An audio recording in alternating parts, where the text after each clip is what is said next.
The 60s were a time when the Western, like many other movie genres, went through a revisionist period that's never really stopped.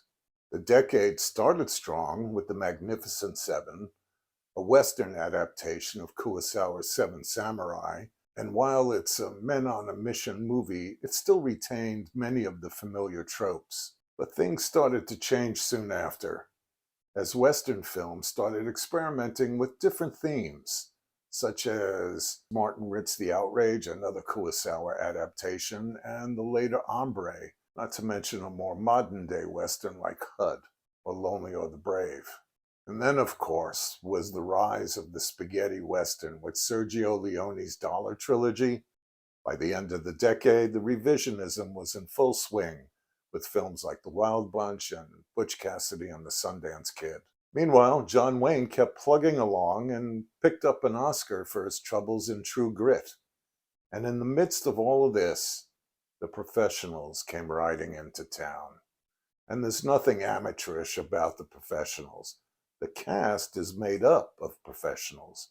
Burt Lancaster, the big time movie star, Lee Marvin, rising fast, Robert Ryan, a fine actor in a weak part, Woody Strode, always welcome, and Jack Palance as the not so bad guy, and Claudia Cardinale, one of the most beautiful actresses ever to grace the screen. And they're all corralled by writer-director Richard Brooks, another Hollywood professional who puts everyone through their paces with peak efficiency, including us. The cast brings it to life. They shine through the cliches while at the same time fully embodying them. They save the movie, and we enjoy their company.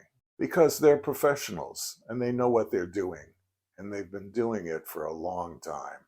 And the movie is nothing if not professional. Don't get me wrong, I like the movie. I've always liked the movie since I first saw it in the summer of 1966 at the great Loew's Paradise Theater in the Bronx. Set in the changing West of the new century, a group of men are hired by a rich railroad tycoon played by Ralph Bellamy to rescue his wife who has been kidnapped by a Mexican bandit. Claudia Cardinale plays his kidnapped wife, Maria.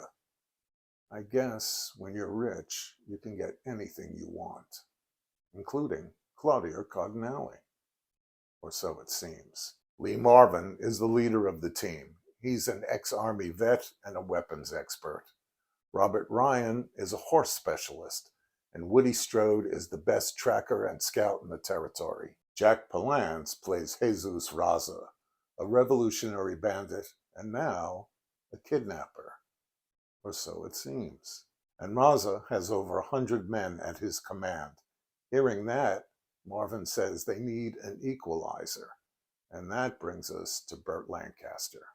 A wildcatting soldier of fortune, Lancaster is also a dynamiter, and it turns out that both he and Marvin fought alongside Raza in the Revolution. But in Lancaster's case, it was strictly for cash. He's much too world-weary and cynical to believe in anything like principles or a cause. Slipping south into Mexico, the professionals come upon Raza's men on two separate occasions, and both times they come out on top. Eventually, they make their way to the ruins of an old hacienda that now serves as Raza's base of operations. The biggest action sequence in the film is the attack on the hacienda, and it's carried out with military precision. They sneak into the hacienda at night while Raza's men are having a party. This is where Lancaster and Marvin discover that they've been had, because Raza and the kidnapped woman have been lovers since childhood. This whole kidnapping scheme was just an effort to extort money from rich boy Bellamy so they could continue to finance the revolution.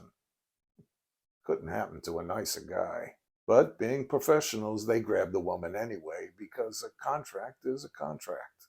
They managed to escape the hacienda by a small rail car and then later by a train, which they abandoned to throw Raza off the scent. But Raza and his gang are in hot pursuit. Burt hangs back in a rearguard action to allow Marvin time to deliver Maria back to her husband and make good on their contract. He takes out Raza's gang in a series of hit-and-run actions.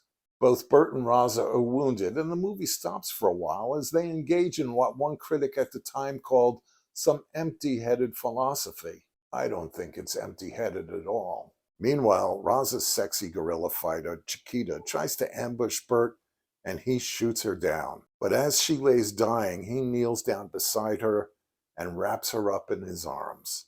They laugh about some old times together, but as he turns for the canteen, she raises her pistol to his neck and pulls the trigger. But the gun clicks on empty, and she says, "Luck is not with her today." And he says, "No, but you're beautiful." And then he kisses her for one last time. It's a great scene, maybe the most heartfelt in the entire movie. Marvin and the rest have made it back across the border and wait for the payoff. But in the distance is the whirlingest dervish of them all. It's Lancaster. And to everyone's surprise, he's brought back a badly wounded Raza with him because, as he says, he's a born sucker for love. Rich boy Bellamy arrives, and when he sees Maria and Raza together, he orders one of his men to shoot Raza, but the professionals are having none of that. And that's what the movie's really about. Despite all the gunplay, it's a love story. And like all great love stories, it's ephemeral, like life itself. See you around the hacienda.